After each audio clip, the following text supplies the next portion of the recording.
इज्जत करो माँ बाप की, कदर करो। ये रूठे हैं तो इन्हें मना, ये नाराज है तो इन्हें राजी कर लो, ये नाराज है तो इन्हें राजी करो। ये तो माँ बाप है। मैं जाओ मिंबर से लेके नीचे तक, ए टू जेड, अमीर से लेके गरीब तक, हाँ, मजदूर से लेकर के अधिकारी तक, कोई एक बंदा ऐसा दिखा दो जिसने अपने बाप से ज्यादा प्यार करने वाला किसी को देखा। नहीं दिखा सकते, नहीं दिखा सकते। इसलिए आप उसकी मोहब्बत को तब समझेंगे जब आपके आगे औलाद होगी। उन्होंने आपकी फीस भरने में, आपकी कोर्सेज के लिए ओवर टाइम ड्यूटियां करके तुम्हारी कोर्स और तुम्हारी फीस जमा की, तब जाके तुम्हारी जेब में कलम, तब जाकर के लोगों ने तुम्हें सल्यूट और सलाम किया। वरना अगर वो बचपन में तेरा हाथ छोड़ देते ना तो कोई तुझे मुंह लगाने वाला नसीब नहीं होता। कलम का बड़ी बात है, कोई मुंह लगाने वाला नसीब नहीं होता। आज सोशल मीडिया पे मैसेज डालते रहते हो, घर में बूढ़े माँ बाप रोते रहते, क्या नतीजा ऐसे मैसेजों से, क्या फायदा ऐसी माफियों से? तूने यारों से बात करने के लिए 250 का रिचार्ज कराया, बाप को 10 रुपए की दवा न दिला सका। जब घर से निकलते हो तो मुंह होता गुलाब जैसा, बूढ़े माँ बाप से मिलते हो तो कुत्ते जैसे शक्ल बना।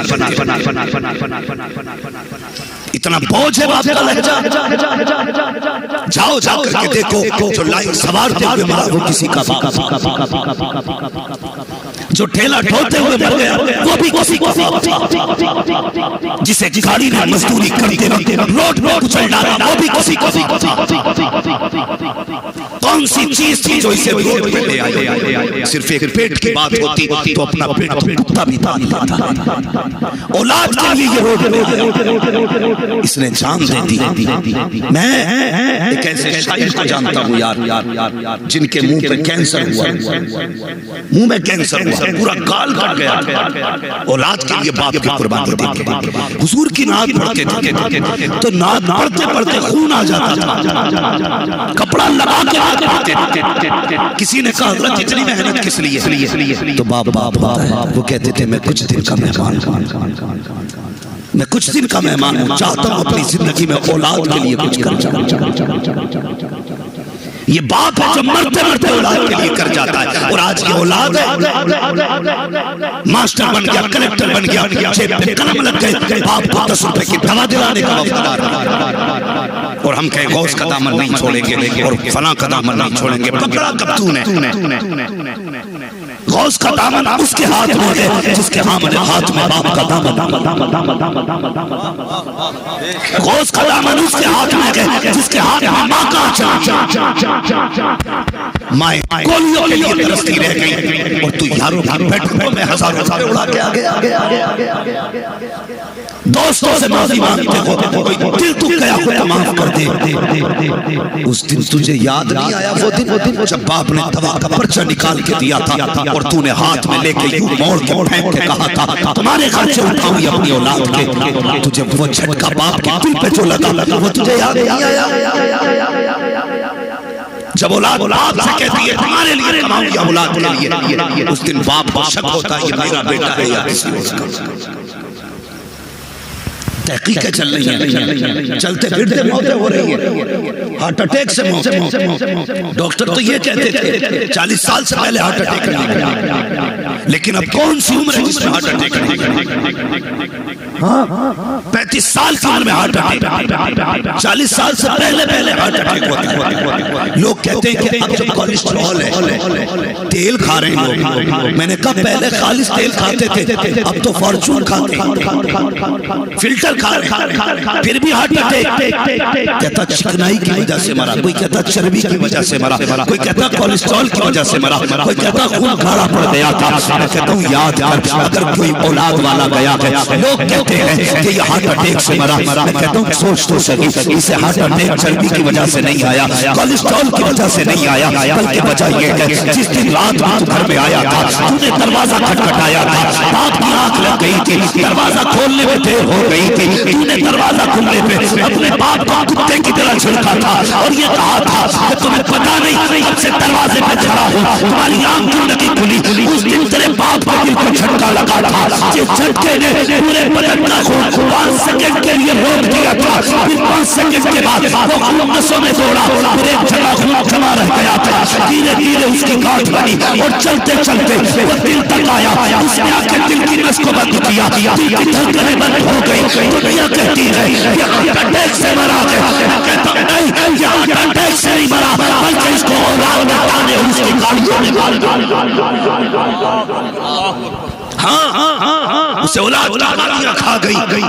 खुदा के वास्ते परदेश से कमाते हो, माँ बाप को तुम्हारी दौलत से कोई मतलब नहीं। लिख लो मेरी बात। कई लोग कहते हैं जी मेरे माँ बाप जो है मेरे पैसे के पीछे रहते। खुदा की कसम ये तेरे पैसे के पीछे नहीं पड़ते, मैं लिख के दे सकता हूँ, ये पैसे के पीछे नहीं पड़ते। ये अगर इन्हें पैसा प्यारा होता ना तो उस दिन इन्होंने पैसे से प्यार दिखाया होता। जिस दिन तेरे दिल के सुराख बंद हुए थे तब डॉक्टर ने कहा 10 लाख लगेगा, एक बाल पाल जाएगा। इसने उस दिन अपनी जमीन बाप दादा ही जायदाद बेच के तेरे दिल में पानी डलवाया था। उस दिन इसे पैसा प्यारा नहीं था। लोग कहते मेरी बीवी से चलते मेरे माँ बाप, अगर ये चलते तो खुदा की कसम तेरे सेहरे वाले दिन जितनी खुशी तेरे बाप होती है उतनी खुशी तेरे किसी यार चलते तो तेरा निकाह ही नहीं करते, ये तेरा गला दबा के मार देते, ये चलते नहीं।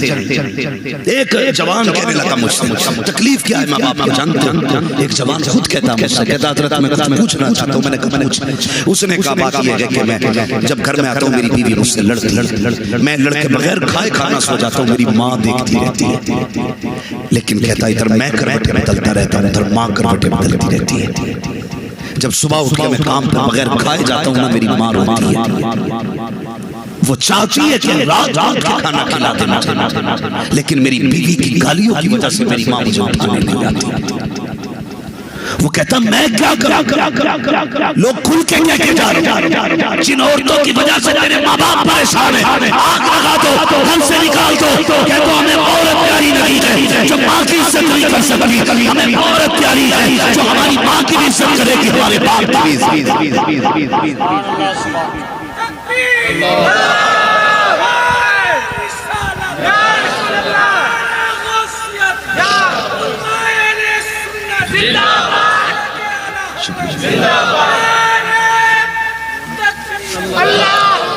माँ क्या होती है? मेरे हुजूर की ज़ौजा उम्मुल मोमिनीन हज़रत खदीजतुल कुबरा रज़ियल्लाहु ताला अन्हा।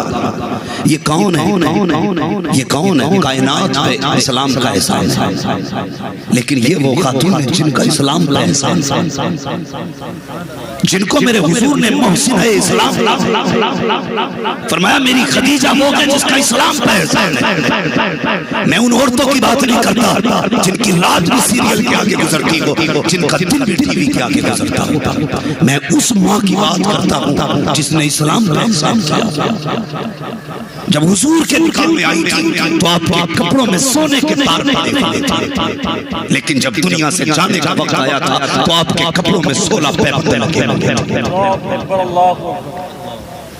वो खातून जिसको मलका अरब कहा जाता था, उसने सारी दौलत इस्लाम के लिए लुटा दी।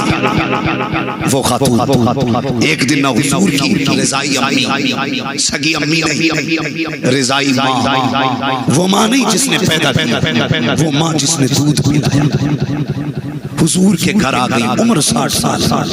हजरत हलीमा आई ना तो हजरत खदीजतुल कुबरा की दौड़े लग गई, कभी इधर से उधर कभी उधर से उधर, हाथ बांध के खड़ी हो गई। मेरे हुजूर ने फरमाया खदीजा बैठती क्यों नहीं? पूछा हुजूर ने। उम्मुल मोमिनीन हजरत खदीजा कहती हैं या रसूल अल्लाह आपकी माँ आई। आपकी? जोर से बोले आपकी बीवियों से डरते हैं क्या? नहीं झूठ मत बोलो, डरते तो सभी होंगे, मगर मेरी बात को क्या कहती है खदीजतुल कुबरा? हुजूर आपकी माँ आई है, मैं इसलिए खड़ी हूँ कहीं ऐसा ना हो हजरत हलीमा पानी का हुक्म दें और मुझे उठने में देर हो जाए। इस डर से खदीजा बैठी नहीं, कि हजरत हलीमा के हुक्म पे उठने में देर ना हो। ये सास आज तो अगर माँ बेटे को आवाज दे बेटा उठ के जाए, कहाँ जा रहे हो, इसकी तो आदत है टटराने। ये तो भौंकती रहती है, मेरी बहन मेरी बेटी, जिसके कदमों में तेरी जन्नत है ना, इसकी जन्नत तेरी सास के कदम के नीचे।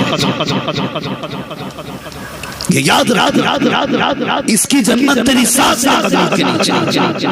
तो माँ को दुख रहता है बेटे की सेहत, उसे दुख रहता है बेटे की जिंदगी। बेटों की भी जिम्मेदारी है वो माँ बाप को राजी करे। ऐसी रात आने वाली है जिस रात में अल्लाह बनो कल्ब की बकरियों की तादाद बालों की मिकदार में गुनाहगारों का फरमाएगा। मगर याद रखिए माँ बाप के नाफरमान इस रात में भी नहीं बख्शे जाएंगे। कुछ भी हो, कुछ भी कर लो, माँ बाप नाराज है तो बख्शिश नहीं। पहले माँ बाप को राजी करो, उसके बाद अल्लाह तुमसे राजी, उसके बाद अल्लाह तुमसे राजी आएगी इबादत की रात। लोग एक दूसरे से कहेंगे आज रात भर जागा, इसलिए कह रहा था कि मेरे जागने का नहीं गवाह हो। हाँ, हमारे कई सारे नौजवान गाड़ी का यूं एक्सीलेटर खींचेंगे, इलाके का कोई कब्रिस्तान नहीं जहाँ चक्कर न मार के आए। क्या मतलब है रत जगह? यही क्या हुर करनी है पूरी रात? एक रकात नहीं पड़ी, टंकी फुल कराई, एक्सीलेटर खींचे जा रहे। क्यों? जाना चाहिए मज़ारों। कभी ये भी सोचा क्यों जाना?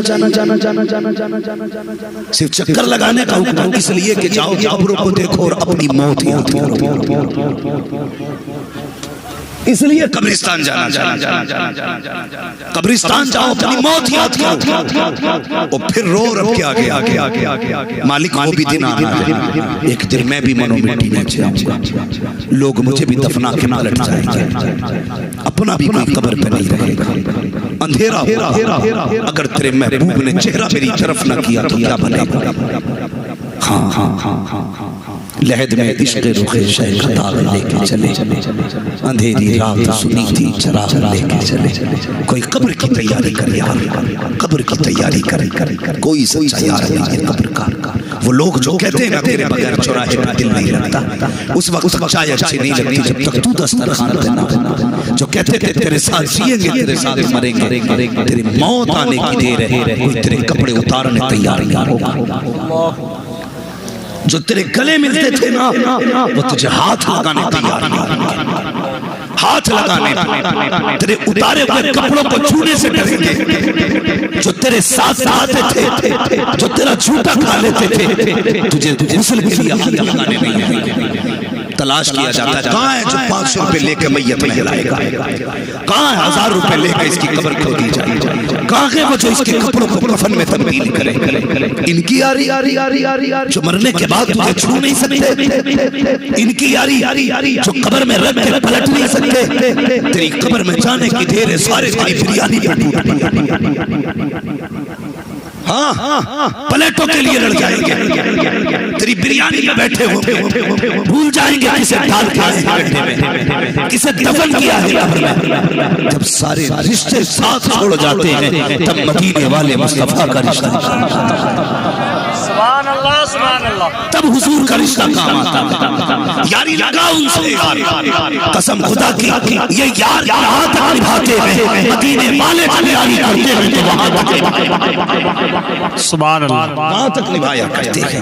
हुजूर से इश्क करो जवान, हुजूर से वफा करो। किसी से दोस्ती भी होगी तो मुस्तफा, दुश्मनी भी होगी तो मुस्तफा। और याद रखिए जो अपने आप को मुस्तफा और खुदा के हवाले कर देते हैं, ज़माना उनके हवाले हो जाया करता है। सच्ची बात बताओ, पैसा बहुत है, दौलत बहुत है, लेकिन हम रब को राजी नहीं कर पाया। जबकि अमीरों के लिए सबसे आसान है अल्लाह को राजी। गरीब का बेचारा चिल्ले करेगा, कई महीने इत्तिकाफ करेगा तब जाके रब की दोस्ती मिलेगी। और अमीर जितनी जल्दी चाहिए उतनी जल्दी रब की दोस्त बना सकता है। आप कहें कैसे? फरमाया गया सखी अल्लाह का दोस्त होता है। सखी,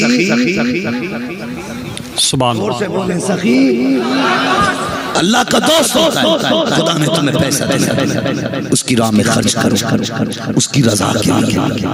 फिर देखो रब तुम पे कितना मेहरबान होता है, रब कितना मेहरबान होता है। एक बादशाह था, बड़ा सखी, बड़ा बादशाह था, उसने सखावत शुरू की। उसकी कसरते खर्च से, उसकी सखावत से रब उसके करीब और वो रब के करीब। फिर जब बंदा रब के करीब होता है ना तो अल्लाह सारे पर्दे हटा देता है। फिर वो रब के नूर से देख रहे हैं, नीचे आंखें डाल दे तो तहत सरा तक देखता है, यूं नजर उठा दे तो अर्श मुअल्ला तक देख लेता है। ये रब की कुर्बतों का नतीजा, ये उसकी दोस्ती का नतीजा। अल्लाह अकबर। तो जब वो दोस्त हुआ ना तो बीमार हुआ, बीमारी से लग उसने ऐलान किया था, बड़ा सही ऐलान कर दिया, जो मेरे मर्ज की दवा लाएगा मैं उसे पैसे तो लालची दुनिया। ठीक है जी, लाइन लग गई लोगों की, पुड़ियां बनाते कहते बादशाह तेरी दवा है, और बादशाह से पैसे देते। पूरे शहर का तरीका ये हो गया, चूल्हे चलने लगे, पत्ता तोड़ते पुड़िया में लपेट लिया, बादशाह तेरी दवा लाया। बादशाह भी बड़ा होशियार, क्योंकि वली पुड़िया खोलता और पूछता बता तुझ में शिफा है? पुड़िया कह देते नहीं बादशाह, मुझ में शिफा नहीं, मुझ में शिफा नहीं है। वो जानता था, वो पुड़िया कह देती मुझे तो फला पेड़ से तोड़ के ले आया, ये तो कोई दवा नहीं। वो कहता इस अलमारी में और इसे पैसे दे दो। इत्तेफाक से ना उसी गांव में एक माँ थी और एक बेटा था, मगर जानते हो थे दोनों तहज्जुद गुज़ार। बेटा कहने लगा माँ कई दिन हो गए फाके करते करते, मुझे भी इजाजत दे, पुड़िया मैं भी ले जाऊं, घर का कुछ खर्च चल जाए। मैंने कहा नहीं, मैंने तुझे हलाल काम से जवान किया, हराम का आज ताल्लुक नहीं पड़ने। यही वजह है पूरी रात रब के आगे खड़ा, हलाल हुक्मों की बदौलत जो तू सजदे करता है। बेटे ना, आज हलाल हराम का रुकमा खा के अपनी रोजी कर। बेटे ने इसरार किया, माँ फिर कब तक ऐसी गरीबी झेलते रहे? माँ ने कहा अगर तुझे दवा लेके जानी है तो सुबह तक इंतजार कर। माँ थी, कोई गाने सुनने वाली माँ नहीं थी, टीवी के आगे डांस करने वाली माँ नहीं थी। वो माँ ऐसी थी जब दुनिया सो जाती थी तो मुसल्ला बिछाती थी, मुसल्ला बिछाती थी। आज जब बेटे ने कहा ना मुझे पुड़िया लेके जानी है, माँ ने कहा सुबह तक का वक्त दे। माँ ने मुसल्ला बिछाया, कभी यासीन पढ़ रही है, कभी रहमान पढ़ रही है, कभी सूरह मुल्क पढ़ रही है। आधी रात से ज्यादा सजदों में गुजार दी, नमाज में गुजार दी। तहज्जुद का वक्त आ गया, जब फजर से पहले का वक्त आया, अब उसने हाथ उठा दिए, रो के कहती है या अल्लाह आज तक कुछ नहीं मांगा है, ए मेरे मालिक सुबह मेरा बेटा बादशाह के पास जाएगा, जो चीज लेके जाएगा अल्लाह बादशाह के हक में उसमें शिफा अता फरमा देना। एक माँ ने इतनी दुआ की, जब सुबह का वक्त आया माँ ने दूध उठा के दिया, दम किया, ले बेटे दुनिया दवा लेके गई है, तू दूध लेकर के चला जा। बच्चे ने दूध की उल्टियां उठाई, बादशाह के दरबार में पहुंचा। बादशाह ये तेरे लिए दूध लेके आया हूँ, ये तेरी दवा है। जैसे बादशाह ने इतना सुना, बाल्टी हाथ में पकड़ी, दूध से कहा क्या तुझ में शिफा है? हर चीज से आवाज आ रही थी, बादशाह आज उसमें ही शिफा नहीं, बल्कि जिसे हाथ लगा देगा उसमें शिफा हो जाएगी। इसलिए आपके माने मुसल्ला बिछा करके तुरंत से तेरे लिए शिफा की। नारे तकबीर, जिंदाबाद जिंदाबाद। मुफ्ती साहब क्या कहने, शुक्रिया शुक्रिया।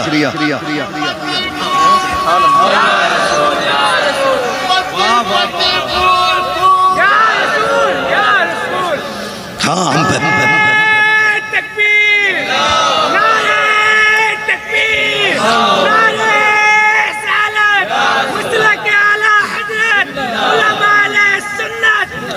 नियतों में खुलूस नहीं है, हमारी खुलूस नहीं। सही बात यह है कि हम जब कोई काम करते उस वक्त ये ख्याल भी निकल जाता दिमाग से कि खुदा देख रहा, खुदा देख रहा। अभी रस्म चली अपने इलाके में भी इज्तिमाई निकाहों की रस्म, मैं इससे इनकार नहीं करता। जो अहले सरवत लोग मैं गुजारिश करता हूँ आप गरीबों के निकाह में मदद करें, लेकिन तुम्हें खुदा का वास्ता, जो तस्वीरें मैं अखबारात में देखता हूं, सोशल मीडिया पे देखता हूं, दिल दुखता है, दिल दुखता है। 70 दूल्हे बैठाए जाते हैं, फोटो लिया जाता है, अखबार में चिपकाया जाता है, फला हजरत के हाथ से 70 लड़कों का निकाह, बेटियां सुर्ख जोड़ों में बैठाई जाती हैं, लेकिन कसम खुदा की जब उनके फोटो लिए जाते हैं वो दुल्हन नहीं लगती, सुर्ख जोड़ों में लिपटी हुई लाश। क्यों भूल जाते हैं, क्यों भूल जाते हैं? एहसास दिलाया जाता है कि तू इतनी गरीब थी कि तेरे बाप का काटने की जहेज दे देता, हम तेरे निकाह में आए। याद रख, अल खल्क़ व अल्लाह, सारी मखलूक अल्लाह का खानदान। मेरे खानदान को हजरत कोई दुख दे मैं बर्दाश्त नहीं करता, कोई अल्लाह के खानदान को दुख दे अल्लाह कैसे गवाएगा? फिर जब मार पड़ती है ना तो फिर संभाला नहीं जाता है। उसकी मार बड़ी सख्त है, बड़ी सख्त है। उसने बड़े टेढ़े टेढ़े सीधे कर दिए, बड़े टेढ़े टेढ़े बड़े अच्छे अच्छों के मिजाज सवार उसमें एक झटका देता है, कसम खुदा की छठी तक का दूध आता। किसी की गुर्बत को देख करके उसकी इज्जत का जनाजा